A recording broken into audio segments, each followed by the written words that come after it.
agus in is caiisi scuile lehe. Stay on. Wall, agus in Canshanig, Reedy, agus Brisha O'Leary, agus tá Maeve O'Leary iste, an céadú don chluife fáte ag na muoine, fáte ag Maeve O'Leary, údaháin i gine chuige chonacht sa go mórta seo, an is ceanna gine chuige láin, agus tá na cuairtaí chuntosa. Láideach dínta go sin ó Maeve O'Leary, feicimiid an líróis tíh má bhína na lainí agrathe, feicear seo ach hepar thula gramú óháin. Nicky Cahy an sin chuir siad a lábha isteach sa gramú an áte a gúlan agus níl sé sin chun Maeve O'Leary a stopú agus tá sí isteach na postí. Dosia, Shuhi O'Connor, Hannah O'Connor and captain, Anna Gar. On the line. Agus in Ishta Shansak and Shaw, Agus Kashi score on Lisa Callan, Agus Visha Shinatir on score photo, and Lisa Callan. Agus tá Cúgaláin ar aiste glyfa. Sean Craig le Lisa Callan ag Jeremiah Lou tú Pestama Vian ag Geran sin. Ribba siad bhín na lainí ag acúrsáil le Leroy ach bhí sé cosol nach roisi ag dul Cín. Ficar seo pass ó Aoife Dalton iad ag dul lehan an seo go Anna Doyle an imreoirtá isteach an clifa seo agus an sin ag iompar trís na tosaí ag Gera agus Callan ag dul thar an lína ach an rud faoi an uair a bhí siad ag iompar tríd O'Connor agus Curry agus Dugang. Takeíocht the tastal mó seo ruthírítach agus an istá spástíh mó ag Amy Clark. Amy Clark a draw an lína ó Graham Moratá Clark is there. Score fáte ag Amy Clark ó sin údíntach fáte ag Cúgaláin agus tá sin chantasa.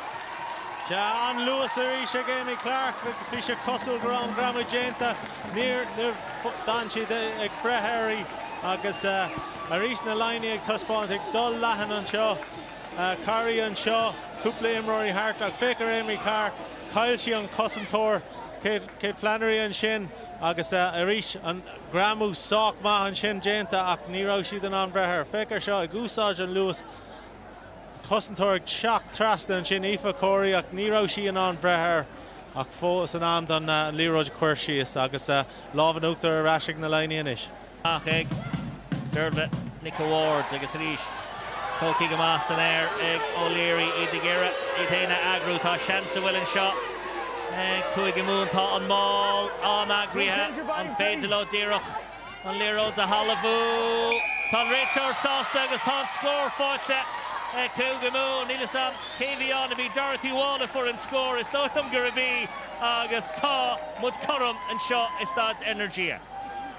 Agus a rís na muoine ag úsáid anna de fuairsí tá sacú láidreacht é seo máil agrathe iad ag dul chun Cín nuair a feicimiid é seo féicear títhíir féicear an tíh seo Dorothy Wall ag teach tríd just a láb ag teach tríd thar an lína ba sin is fearr an tíh seo Dermot Nick Ward ag teach isteach ag cúil an máil an sin agus iad ag dul chun Cín níl na lainí an iad a stop a ceap siad gur raibh siad tar éis é chuir síos ach fós bhí Dorothy Wall sús ar a cosa agus bhí sin an dul thar an lína.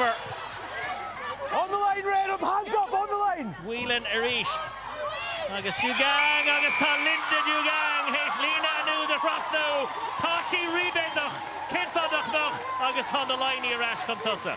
Se an over an sin ó Dugang nuair a feicimiid a rís é thu sí an ísisiil an sin ach Katie Whelan an sin an achúrsáil an Keiko Tapi O'Connor an seo go Whelan rinne sí díhilí féin dul an aice leis an Leroy ach nuair feicimiid an achúrsáil Keiko Tapi is atá Leroy ag teacht amach Fig Dugang fuairsí an Leroy sin ard golóir bhí orthaí íslú agus dul thar an lína an sin agus úd an tábhachtach. An bhá sin brise ionintach ó Aoife Dalton tá Aoife Dalton sciupaí agus passáilte go dtí Ruth Campbell agus tá Ruth Campbell héis an scór a amsú an darna úd agus sa gomortas scóraíontach croie ag Dalton críochnaithe ag Ruth Campbell.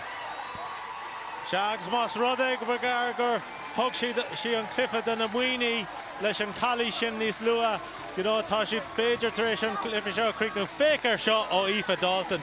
Ní amháin go raibh sí gramthe an briste sin a dhéanamh an luas agus an sin an pass a chuir amach agus an gramú ag teachtar hí féin. Pass díreach a lábha Ruth Campbell agus luas freisin ag Campbell chun é sin a críochnú. Dimmer sí gon chéadú riomh de Cúgaláin a gonne chuige chonacht agus Astal Wahab, Dorothy Wall ag ira dor na score Amshia agus tá an dor na score gan Cliffa Amshia ag Dorothy Wall de hain tá Cúig Moon ar Ashta Cliffa. Ja cuiimar ceiste fuin of na muoine sin an fragra tá fósta fuin of acu fósta ochras acu féic mar an gramún seo féicar sin tá si ag tuspáin scoil sé ag déanamh iireach teachtamach ach níl si ag teachtamach sin an rud ag tuairt an tuspáin sin den réitear. Dorothy Wall force go leor obair le dhéanamh an gramú teachta seach ó Ruth Campbell ach bhí si in an casa ag dul thar an lína. Player of the match today. Congratulations. What are your thoughts after that epic battle? I'm just so happy, to be honest. We got off to probably the worst possible start down in the sports ground. Connacht we were just caught completely off guard, and like, I'm just so proud of the group. The last 2 weeks we really put the head down. We knew that every game is a knockout game, and I'm just so happy for the girls, to be honest. Like, we made no mistake coming out today. We knew what Munster were. They bet us down in Musgrave last year, and to be honest, we were really hurting from last year again, and just to come out here and put in the performance we did, like, I'm just so proud of them, and I can't wait for next week. Good. What a performance by you guys, but what are you going to bring into next weekend that's going to make sure that you can come back as interprovincial champions? Yeah, like, we'll go back on Monday now, and Tanya will have a list of everything we have to do better now for next week. Yeah, there's no place for complacency in the camp, to be honest. Our leadership group makes sure of that, and so does Tanya and the coaches. And we're not under any illusions with Munster. We know how good they are. They're strong ball carriers, and they're outside backs as well. But yeah, we'll put the head down for next week, and it'll be another battle, hopefully. Well, look, that's next week's. Just enjoy your night tonight. We have Nadia McGavin from Vodafone who's going to present you with your award. Thanks so much. Congratulations. Thank you. Oh, thank you. Sorry. Hannah, congratulations. Thanks a million, Lizzie. How are you feeling after that epic battle? Tired. Yeah, it wasn't perfect, but look, we'll take not perfect if it meant getting over the line. We had one objective today, was to win, get us to next week where we wanted to be, and we've done that, so absolutely delighted. I'm going to be the bad guy here. Your discipline. 3 yellow cards last week, 2 this week. You're going to have to improve it for next week. Am I being fair with that? Yeah, we've already got the talking to from the boss, so we'll definitely be in for some tough learnings now come the analysis on Monday, but that's what we need. Can't be doing that next week. If you know yourself, you do that in finals rugby, the game is gone before you even get a chance, so we'll be looking to fix that. But how proud are you of this team? Unbelievable. As I said to them, like, we felt a hell of a lot different in January down in Musgrave Park. To have that feeling now in that circle makes all the hard slog over the summer worth it to get us there. So we didn't start the way we wanted to down west, but we got there in the end, built momentum, and yeah, we feel in a good place now heading into next week.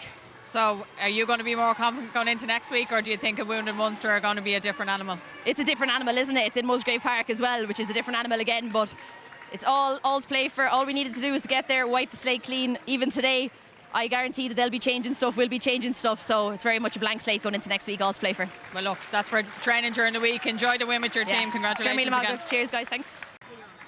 Tanya, that's a lovely smile on your face. You must be very proud of your players. Yeah, Talk to me. I'm relieved after that, to be honest. You know, having 2 Simbans, we don't make it easy on ourselves, and there's a few misfunctions in our line-out which we need to tidy up. But yeah, I'm delighted. I mean, I asked them to do the possible to win this game, and they went out and did it.